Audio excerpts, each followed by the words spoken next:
കഷ്ടിച്ച ഒരു ബക്കറ്റ് വെള്ളത്തിൽ കുളിക്കാനാകുമോ? കുളിക്കരുത് എന്ന് പറഞ്ഞാലോ? തമാശയല്ല. സൗത്ത് ആഫ്രിക്കയുടെ തലസ്ഥാനമായ കേപ്പ് ടൗണിലെ ജനങ്ങൾ അനുഭവിച്ചതാണിത്. 2 മിനിറ്റിൽ താഴെ സമയം ഷവർ ഓൺ ചെയ്ത് കുളിക്കണം.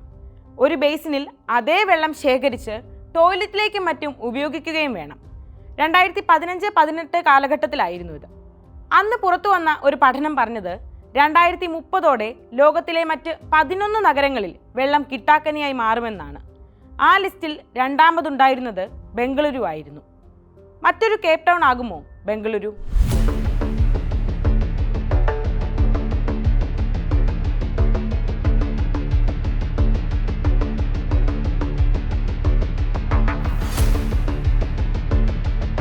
രണ്ടായിരത്തി 2015-18 കാലഘട്ടത്തിൽ കേപ്പ് ടൗൺ നേരിട്ടത് 400 വർഷത്തിനിടെയുള്ള ഏറ്റവും വലിയ വരൾച്ചയായിരുന്നു. ഡാമുകൾ മരുഭൂമി എന്ന കണക്കെ വറ്റി വരണ്ടു. ടാപ്പുകളിലേക്കുള്ള വെള്ളം അധികൃതർ നിയന്ത്രിച്ചു. സൂക്ഷിച്ചുപയോഗിച്ചില്ലെങ്കിൽ നാളെ ഒരു തുള്ളി വെള്ളം പോലും ടാപ്പുകളിൽ വരില്ലെന്ന അവസ്ഥയായി.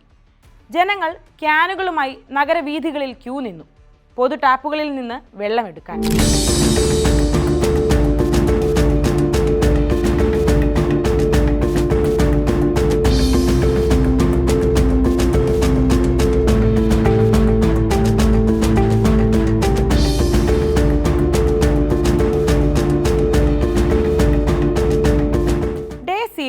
അതായത് ഒരു തുള്ളി വെള്ളം പോലും ടാപ്പിൽ വരാത്ത അവസ്ഥയുണ്ടായേക്കും. വെള്ളം വളരെ സൂക്ഷിച്ചുപയോഗിക്കണമെന്ന നിർദ്ദേശം അധികൃതർ ജനങ്ങൾക്ക് നൽകി. അന്ന് കേപ്പ് ടൗണിൽ സംഭവിച്ചത് എന്തായിരുന്നു? മഴ ലഭ്യത നന്നായി കുറഞ്ഞു. തടാകങ്ങളും നദികളുമെല്ലാം നശിപ്പിക്കപ്പെട്ടു. എവിടെയും കൂറ്റൻ കെട്ടിടങ്ങൾ ഉയർന്നു. ഡാമുകളിൽ ജലനിരപ്പ് കുത്തനെ താണു. എന്നാൽ വെള്ളത്തിൻ്റെ ഉപയോഗത്തിലൊട്ട് കുറവ് വന്നതുമില്ല. ഈ ഭീഷണിയെ ആരും വേണ്ടത്ര ഗൗരവത്തിൽ എടുത്തതുമില്ല. ഇപ്പോൾ വെള്ളക്ഷാമത്തിൽ നട്ടം തിരിയുകയാണ് ബംഗളൂരു. ഇന്ന് ശരിയാകും, നാളെ ശരിയാകുമെന്ന് കരുതി ജനങ്ങൾ കാത്തിരിക്കാൻ തുടങ്ങിയിട്ട് ദിവസങ്ങളല്ല, ആഴ്ചകൾ കഴിയുന്നു. കുടിവെള്ള ടാങ്കറുകളിൽ മാത്രം ആശ്രയിച്ചാണ് ഏകദേശം 14 മില്യണോളം ജനങ്ങൾ ജീവിക്കുന്നത്. ബംഗളൂരു നഗരത്തിന് ഒരു ദിവസം ശരാശരി വേണ്ടത് 2600 മില്യൺ ലിറ്റർ വെള്ളമാണ്.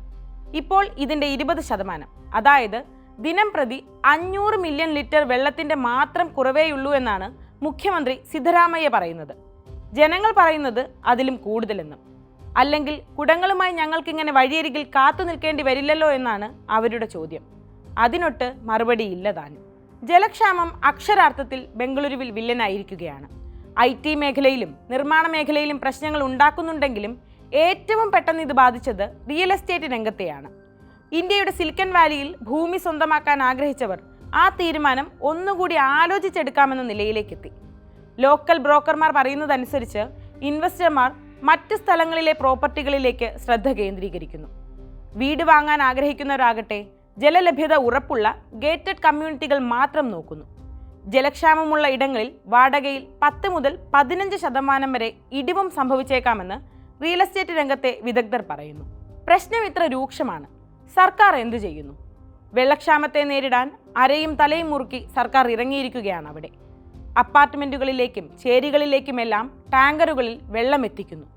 ഇതിനു പുറമെ അപ്പാർട്ട്മെൻറ്റുകളിലും ഹോട്ടലുകളിലും റെസ്റ്റോറൻറ്റുകളിലുമെല്ലാം ടാപ്പുകളിൽ എയറേറ്റർ നിർബന്ധമാക്കിയിരിക്കുകയാണ് അവിടെ. ലക്ഷ്യം വെള്ളം പാഴാക്കുന്നത് തടയൽ. മാർച്ച് 31-നകം എല്ലായിടത്തും എയറേറ്റർ ഘടിപ്പിക്കണമെന്ന് Bengaluru water service and sewage board അറിയിച്ചിട്ടുണ്ട്. ഇതുവഴി 60 മുതൽ 80% വരെ വെള്ളം ലാഭിക്കാനാകുമെന്നാണ് അധികൃതർ പറയുന്നത്. ജലസേചന വകുപ്പ് ഉദ്യോഗസ്ഥരുമായി നടത്തിയ ചർച്ചയിൽ കാവേരി, കബിനി ജലസംഭരണികളിൽ ആവശ്യത്തിന് കുടിവെള്ളം സംഭരിച്ചിട്ടുണ്ടെന്നും ഇത് ജൂൺ വരെ ഉപയോഗിക്കാൻ ആവശ്യമായതാണെന്നും മുഖ്യമന്ത്രി പൊതുജനങ്ങൾക്ക് ഉറപ്പു നൽകിയിട്ടുണ്ട്. ഇതിനിടെ IPL വരുന്നു. ചിന്നസ്വാമി സ്റ്റേഡിയത്തിൽ മാച്ച് നടക്കുന്ന ദിവസങ്ങളിൽ ശുദ്ധീകരിച്ച വെള്ളം നൽകാമെന്ന തീരുമാനത്തിലാണ് അധികൃതർ. ഒരു ദിവസം ശരാശരി 75,000 ലിറ്റർ വെള്ളമാണ് സ്റ്റേഡിയത്തിലേക്ക് വേണ്ടത്. ഇതിനെല്ലാം തുടക്കം എവിടെയാണ്?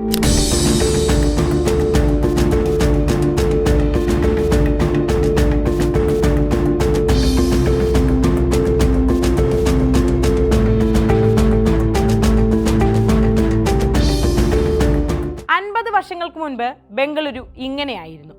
നിറയെ പച്ചപ്പും തടാകങ്ങളും. പതിയെ പതിയെ സീൻ മാറി. വികസന പദ്ധതികൾ കൂടി. ആസൂത്രിതമല്ലാത്ത നഗരവൽക്കരണം കാരണം എവിടെയും അമ്പരചുംബികളായ കെട്ടിടങ്ങൾ ഉയർന്നു. 1961-ൽ 262 തടാകങ്ങളാണ് ബംഗളൂരുവിൽ ഉണ്ടായിരുന്നത്. എന്നാൽ ഇപ്പോഴത് 100-ൽ താഴെ മാത്രമെന്നാണ് പരിസ്ഥിതി പ്രവർത്തകർ പറയുന്നത്. തടാകങ്ങളെ സംരക്ഷിക്കാതെയായി, ഉള്ളവയിലോ പത നിറഞ്ഞതും കാഴ്ചയായി. ഇതേ ബംഗളൂരുവിൽ ഒരൊറ്റ മഴയിൽ നഗരത്തിൽ വെള്ളപ്പൊക്കമുണ്ടായത് നാം കണ്ടിട്ടുണ്ട്. കാരണമോ തടാകങ്ങളും തോടുകളുമെല്ലാം നികത്തിയതിനാൽ വെള്ളം ഒഴുകിപ്പോകാൻ ഇടമില്ലാതെയായതും. ഇതോടെ ഭൂഗർഭ ജലനിരപ്പ് കുറഞ്ഞു. സെൻട്രൽ വാട്ടർ കമ്മീഷൻ പറയുന്നതനുസരിച്ച് കർണാടകയിലെ ജലസംഭരണികളിൽ സംഭരണശേഷിയുടെ 26% മാത്രം വെള്ളമേയുള്ളൂ. കണക്ക് പ്രകാരം ഇപ്പോൾ ഉണ്ടാകേണ്ടതിൻ്റെ 10% കുറവാണിത്. 8.8 ബില്യൺ ക്യൂബിക് മീറ്റർ വെള്ളം ഉണ്ടാകേണ്ടയിടത്ത് 6.5 മില്യൺ ക്യൂബിക് മീറ്റർ മാത്രമേയുള്ളൂ. മഴയെ കാത്തിരുന്നും ടാങ്കറുകളിൽ ആശ്രയിച്ച് കഴിയാനുമാണോ വിധിയെന്ന് ചോദിക്കുകയാണ് ജനങ്ങൾ.